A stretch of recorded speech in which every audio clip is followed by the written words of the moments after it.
Violin বজাই ভাল পোৱা এয়া এইগৰাকী আমাৰ মৰমৰ গুণগুণ।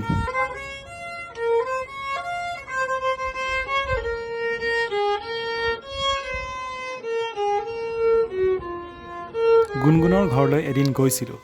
গুণগুণৰ ঘৰৰ পৰিৱেশটো বৰ ধুনীয়া। সৃষ্টিৰ পথাৰত কৃষ্টিৰ বতৰালৈ সকলো আখৰাত ব্যস্ত।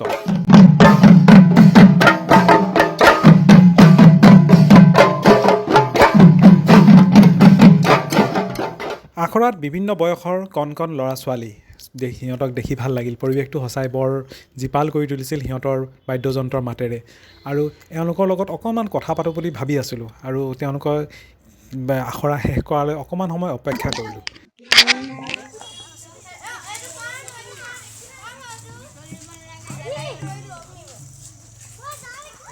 অপেক্ষাৰ অন্তত আহিল মোৰ কাৰণে সেই সুবৰ্ণ সুযোগটো। সৰু ল'ৰা ছোৱালী পালে এনেও ধেমালি কৰি ভাল পাওঁ, গতিকে ইহঁতৰ লগতনো কেলৈ এৰি দিওঁ, ইহঁতকো অলপ বোলো উৎপাত কৰোঁ আৰু ইহঁতৰ লগত অকণমান ধেমালি কৰিবলৈ চেষ্টা কৰিলোঁ।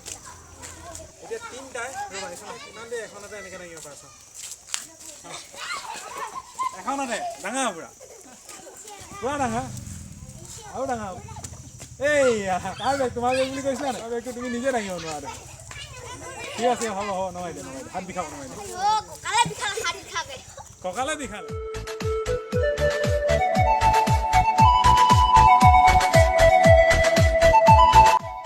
ইমান সময় আপোনালোকক কোৱাই নাই নহয় গুণগুণৰ ঘৰ ক'ত।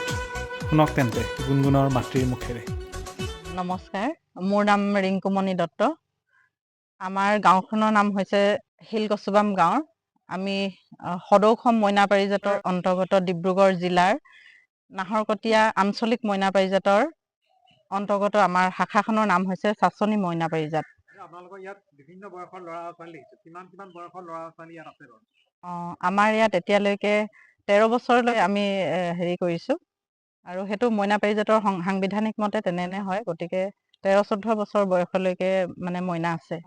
ইয়াত আমি শাৰীৰিক, মানসিক, বৌদ্ধিক সেইকেইটাতো থাকেই। তাৰ লগত আমি সমান্তৰালভাৱে আমি আধ্যাত্মিক দিশটো ছাত্ৰ ছাত্ৰীসকলক আগবঢ়াই নিবৰ বাবে আমি এতিয়া আপোনালোকে যি দেখিলে সেই অনুষ্ঠানবিলাক আমি কৰি থাকোঁ আৰু আমি বিভিন্ন অনুষ্ঠানত তেনেকৈ আমাৰ ছাত্ৰ ছাত্ৰীসকলে সেই অনুষ্ঠানবিলাক অংশগ্ৰহণ কৰি আছে। এককভাৱেতো সকলোৱে কৰি থাকে অনুষ্ঠান, গতিকে আমি টিম ৱৰ্ক হিচাপেও আমি কৰিবলৈ যত্ন কৰিছোঁ। গতিকে গোটেই দিশকেইটাই আমাৰ সামৰি লোৱা হয়। অসমৰ বা ডিব্ৰুগড় জিলাখনত কোন জেগাত আপোনালোকে বৰ্তমানলৈকে আপোনালোকৰ কাৰ্যসূচী পৰিৱেশন কৰিছে? আচলতে খুব ভাল লগা আছাম টক্স চেনেলে পাতিছিলে টেলেণ্ট হাণ্ট অনুষ্ঠানটো। আমি তাত অংশগ্ৰহণ কৰিছিলোঁ। প্ৰথমতে আমি অডিশ্যন দিছিলোঁ ডিব্ৰুগড়ত।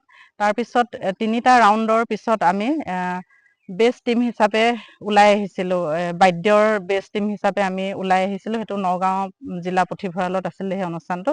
সেইটো আমাৰ কাৰণে খুব ভাল লগা আছিলে, যিহেতু অসমৰ ভিতৰত আমি বেষ্ট হৈছিলোঁ। আমাৰ এই নেগেৰা আৰু খোলৰ টিমটো আছিলে, সেইটো খুব ভাল লগা। তাৰ সমান্তৰালভাৱে আমি আমাৰ ডিব্ৰুগড় জিলাৰ বিভিন্ন ঠাইত আমি গৈছোঁ। ডিব্ৰুগড় গ্ৰন্থমেলাতো আমাক আমন্ত্ৰণ কৰিছিলে, আমি তাত সমাদৰ পাইছোঁ আৰু দুলীয়াজানতো আমি গৈছোঁ। চাচনিতো বিভিন্ন অনুষ্ঠানত আমি তেনেকৈ অংশগ্ৰহণ কৰিছোঁ।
মইনা পাৰিজাতৰ প্ৰথম আৰম্ভণি 22 চনৰ জুলাই মাহত আছিলে।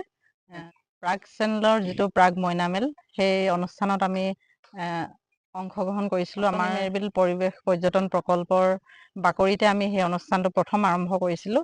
আৰু তেতিয়া মইনামেলখনত আমাৰ চাচনিৰ বিভিন্ন গাঁৱৰ ছাত্ৰ ছাত্ৰী অংশগ্ৰহণ কৰিছিলে। বিভিন্ন কাৰ্যসূচী তেনেকে আমি অনুষ্ঠানটো কৰিছিলোঁ। আৰু তেতিয়াই মনত খুব বেছি ভাল লাগিছিলে যে আমি দেখোন চাচনিতে এখন মইনা পাৰিজাত আমি গঠন কৰিব পাৰোঁ। সেই তেনেধৰণে চিন্তা কৰিয়ে মইনা পাৰিজাতখন আৰম্ভ কৰিছিলোঁ প্ৰথম। আমাৰ চাচনি মৌজাৰ, আমি শিলকচুবাম গাঁও, আমাৰ গাঁওখন পৰে মেৰবিল পঞ্চায়তৰ। আৰু আমাৰ পাৰিজাতখনৰ নাম হৈছে চাচনি মইনা পাৰিজাত।